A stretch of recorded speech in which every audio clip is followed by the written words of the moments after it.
A ball is dropped from a height of 90 meter on a floor. At each collision with the floor, the ball loses 1/10 of its speed. Plot the speed time graph of its motion between t equal to 0 to 12 seconds. Here, one ball is dropped, okay, from height 90 meter, from height h is equal to 90 meter, okay. It collides with the floor over here, and after each collision it loses its 1/10 speed. So we can say it rebounds once again after remaining velocity. Total जो velocity थी उसकी 1/10 decrease हो जाएगी और remaining velocity के साथ क्या वो वापस रिबाउंड होगा. So to plot the VT graph over here, we must know the speed of particle, or you can say over here speed of ball at different instant of time. So we can plot VT graph of motion of this ball.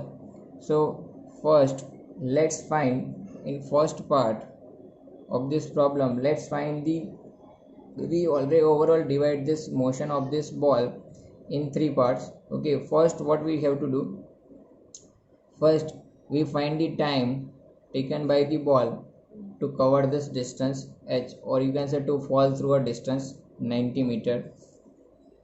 Time taken by ball to fall through 90 meter distance, okay. तो time find out करना है, तो उसमें जो distance cover किया वो कितना है, 90 है.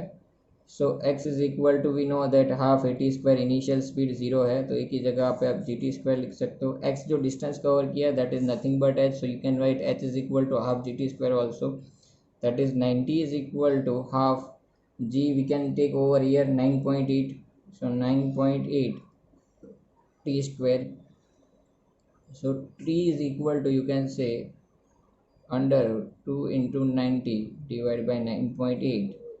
So after simplifying this term you will get 4.3 second, okay. So let's find the velocity of the ball after this time. मतलब t equal to 4.3 सेकेंड के बाद बॉल जस्ट यहाँ पे होगा, यहाँ पे जस्ट फ्लोर के साथ टच होगा, मतलब 90 मीटर डिस्टेंस काटा है, तो तब जो उसकी वेलोसिटी हो फाइंड आउट करेंगे, ओके. सो वेलोसिटी कितनी होती है, v equals to v naught plus a t. Initial velocity 0 है तो आप डायरेक्टली v इक्वल टू, एक ही जगह डाउनवर्ड डायरेक्शन में प्लस जी लेंगे, तो v equals to plus g t आप डायरेक्टली यूज़ कर सकते हो. So v is equal to, g की वैल्यू है 9.8 और t यहाँ पे अपना है 4.3 second. So after simplifying you will get the velocity when it collides with the floor, okay, that is it becomes 42 meter per second, okay. Here velocity at any time t, we can say vt is equal to what, gt, g into t. So overall we can say v is proportional to what, t, v is proportional to what, t. मतलब downward direction में speed जो है वो क्या हो रही होगी, increase हो रही होगी जब डाउनवर्ड आ रहा है तो, और वो टाइम के साथ कैसे इंक्रीज हो रही होगी, लीनियरली. मतलब ग्राफ कैसा बनेगा, स्ट्रेट लाइन बनेगा.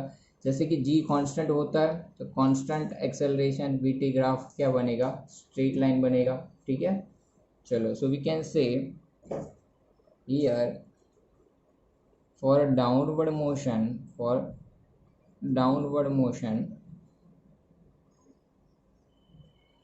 v proportional to t, so graph becomes a straight line,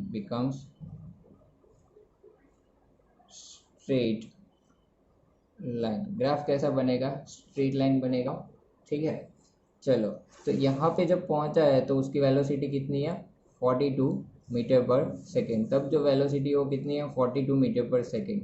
अब यहाँ पे प्रॉब्लम में दिया है कि वो वेलोसिटी कितनी होती है, डिक्रीज होती है, ठीक है. 1/10 जितनी क्या हो जाती है, डिक्रीज हो जाती है. तो यहाँ से जब डिक्रीज होती है और उसके बाद डिक्रीज वेलोसिटी के साथ रिबाउंड होगा, तो वो रिबाउंड वाला डिक्रीज वेलोसिटी के साथ उसको सम का दूसरे पार्ट में डिवाइड कर देते हैं सम को. तो यहाँ पे बोल सकते हैं कि at first collision with floor speed lost by the ball is speed lost by ball कितना होगा 1/10 of 42 metre per second, that is what 4.2 metre per second.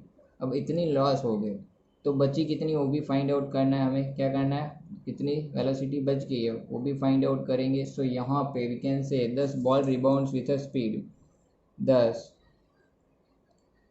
Ball rebounds with a speed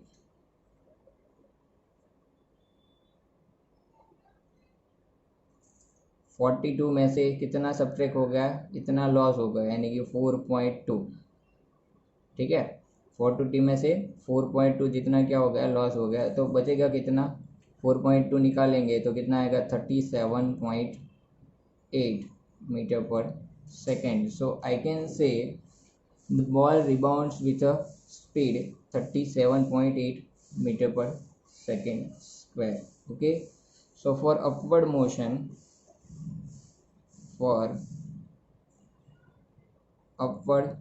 motion जब upward जाएगा rebound होगा, यहाँ पे ball टकरा है, अब वो अपवर्ड जाएगा, तो अपवर्ड जाएगा तो अपवर्ड मोशन में वेलोसिटी टाइम के साथ क्या होती है, डिक्रीज होती है। सो for upward motion speed of ball eight any time T कितना होगा, कोई टी टाइम पे स्पीड कितनी होगी वो फाइंड आउट करेंगे।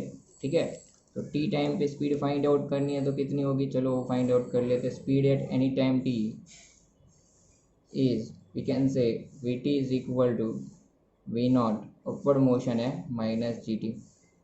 ओके, V0 मतलब V0 माइनस Gt। V0 आपका देखो अपवर्ड मोशन में इनिशियल आपका ये 37.8 हो गया माइनस G 9.8 इंटू टी। तो यहाँ से ये इक्वेशन से आप बोल सकते हो कि स्पीड जो है वो टाइम के साथ क्या होगी, टाइम जैसे ही इंक्रीज होगा स्पीड टाइम के साथ क्या हो रही होगी, डिक्रीज हो गई होगी। So speed decrease with increase in time. Okay, अब बॉल जो है वापस कहाँ पे पहुँचेगा, देखो बॉल है वो वापस कोई एक मैक्सिमम हाइट पे पहुँचेगा। जैसे ही यहाँ से अपवर्ड के लिए रिबाउंड हुआ वापस कोई एक हाइट तक पहुँचेगा बॉल। ठीक है, जहाँ पर मैक्सिमम हाइट तक पहुँचा वहाँ पे उसकी स्पीड वापस कितनी हो जाएगी 0। अब यहाँ पे जो इनिशियल थी ये वाले पॉइंट पे जब रिबाउंड हो रहा है ऐसे, तब रिबाउंड के टाइम पे इनिशियल स्पीड आपकी जो है V0 वो हमने फाइंड आउट कर ली थी 37 पॉइंट कितनी थी 8 जितनी थी। ठीक है, कितनी थी 37.8। तो ये उसकी इनिशियल स्पीड हो गई अपवर्ड मोशन में।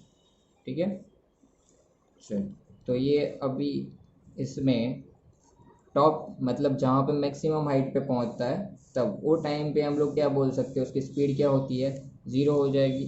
So speed decreases with increase in time and becomes zero after covering some distance, covering some height you can say। जहाँ पे रिटर्न अपवर्ड मोशन में मैक्सिमम हाइट कुछ अलग होगा, वापस पहले जितना 90 मीटर जितना रिबाउंड नहीं होने वाला, तो तब वो फाइनल स्पीड आपका 0 हो गया। So 0 is equal to we can say 37.8 minus 10.8 t. So t is equal to 37.8 upon 9.8। So here we will get the answer nearly equal to 3.9 second. मतलब अपवर्ड जाएगा कहाँ पे 3.9 सेकेंड पे। ठीक है, मतलब वापस है बॉल है वो मैक्सिमम हाइट तक पहुँच गया। ठीक है, सो वी कैन से दस the ball reaches to maximum height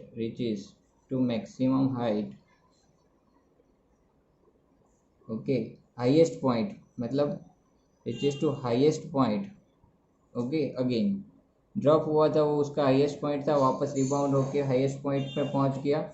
कितने टाइम के बाद, टोटल टाइम कितना लगा आफ्टर, पहले देखो नीचे आने में टाइम लगा था 4.3 सेकेंड, वापस अपवर्ड गया उसमें टाइम लगा फर्दर 3.9 सेकेंड। तो टोटल हो गया कितना, ये टोटल मिलके 4.3 प्लस 3.9 होगा 8.2 second.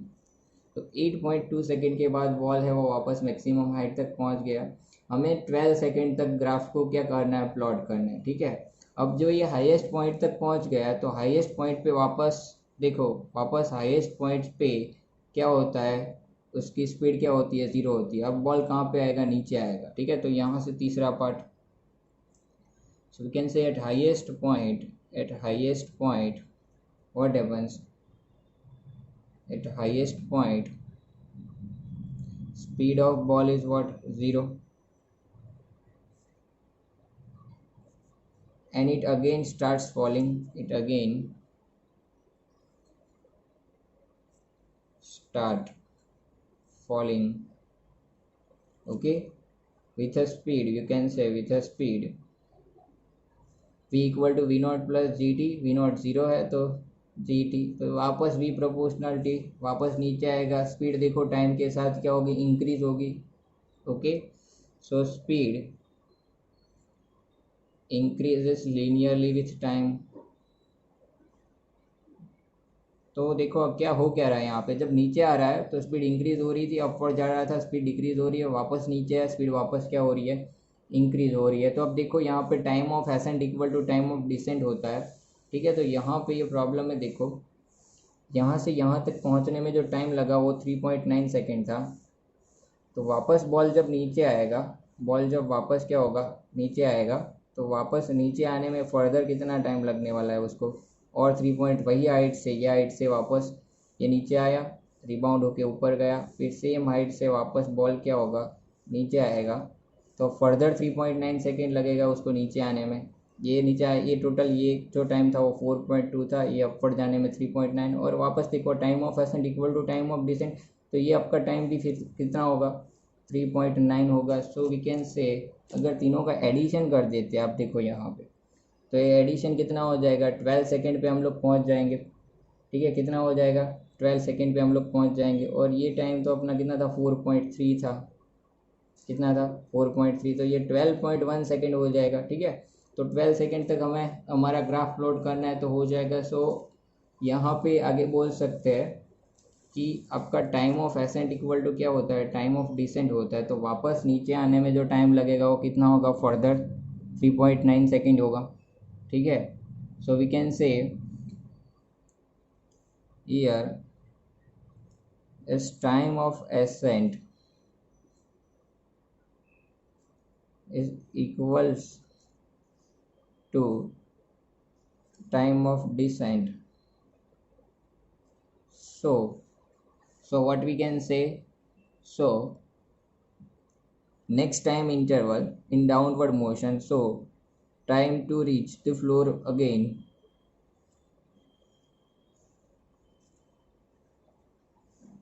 from highest point is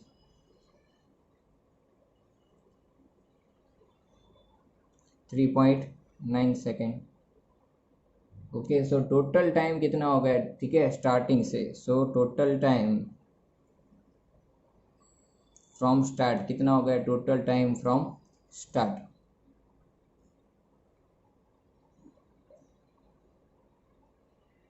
total time हो गया 4.3 plus 3.9 plus 3.9 and that is equal to 12.1 second. अब जब वापस नीचे आएगा तब की स्पीड हम लोग फाइंड आउट नहीं कर रहे क्योंकि 12.1 सेकेंड तक प्लॉट करना था। तो अब वो ग्राफ प्लॉट करेंगे। सो आपका वीटी ग्राफ आपको प्लॉट करना था, तो वीटी ग्राफ कैसा बनेगा, अब देखो यहाँ पे जब बॉल ड्रॉप हुआ, पहला डाउनवर्ड मोशन था, तो जहाँ पे 4.3 सेकेंड यहाँ तक पहुँचने में लगा, और 4.3 सेकेंड पे हमको जो वेलोसिटी मिला था वो कितना था, वो था 42, वो था कितना, 42 मीटर पर सेकेंड, ठीक है। तब देख सकते हो कि 4.3 सेकेंड पे 4.3 सेकेंड पे वेलोसिटी कितना था, 42 मीटर पर सेकेंड। तो ग्राफ ऐसा straight line downward motion velocity linearly increase हो रहा था विथ रिस्पेक्ट टू टाइम, तो ग्राफ ऐसा स्ट्रेट लाइन बनेगा। और सेम इंस्टेंट पे जब कोलाइड हुआ, उस सेम इंस्टेंट पे उसका वेलोसिटी 1/10 से जितना क्या हो गया, रिड्यूस हो गया। और वेलोसिटी जो 1/10 रिड्यूस हुआ, और रिड्यूस होने के बाद आपका वेलोसिटी यहाँ पर मिला था 37.8 मीटर पर सेकेंड। तो ये जो बॉल वापस रिबाउंड होता था वो कितनी वेलोसिटी के साथ होता था, 38 मीटर पर सेकंड। और जब बॉल यहाँ पे पहुँचा तब वेलोसिटी था 42 मीटर पर सेकंड। तो अब देखो सेम इंस्टेंट पे 42 मीटर पर सेकंड यहाँ पे वेलोसिटी हुई, कोलाइड होने के तुरंत बाद 10% डिक्रीज हो गई, यानी कि बची कितनी 37.8। मतलब वही 4.3 सेकेंड का जो इंस्टेंट है वही सेम इंस्टेंट पे वेलोसिटी डायरेक्टली उसकी 10 डिक्रीज हो गई, और वही इंस्टेंट पे उसकी वेलोसिटी कितनी होगी 37.8। तो वही इंस्टेंट पे आप देखो वेलोसिटी सीधा क्या हो गया, डिक्रीज हो गया। 42 में से कहाँ पे आ गया, यहाँ पे आ गया। ये कितना है, तो ये है आपका 37.8 मीटर पर सेकेंड यहाँ तक। फिर देखो 37.8 मीटर पर सेकेंड के साथ वो रिबाउंड हुआ और यहाँ पे पहुँचा मैक्सिमम हाइट पर।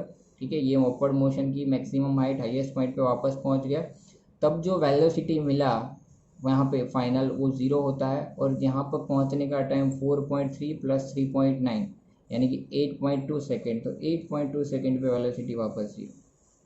ठीक है, वापस वो नीचे आता है तो उसकी वेलोसिटी क्या होती है, टाइम के साथ इंक्रीज होती है। तो वापस नीचे आ रहा है तो टाइम के साथ वेलोसिटी क्या हो रही है, आप देखो इंक्रीज हो रही है। तो जस्ट यहाँ पे जब टच होने वाला है तब वेलोसिटी जो बॉल की होगी वो कितनी होगी, 37.8 मीटर पर सेकेंड ही होगी। और तुरंत कोलाइड होने के वही एक इंस्टेंट के बाद उसकी वेलोसिटी वापस 10% डिक्रीज होने वाली है। तो 10% डिक्रीज होकर कितनी होगी सर, यहाँ पे फाइंड आउट नहीं कर रहे, फाइंड आउट करना एकदम ईजी है, लेकिन मोशन 0 से 12 सेकेंड के बीच में ही प्लॉट करना था, तो हम लोग वहाँ पे तक पहुँच गए तो वापस ये फाइंड आउट नहीं कर रहे हैं। ठीक है, सो ये हो गया speed time graph of the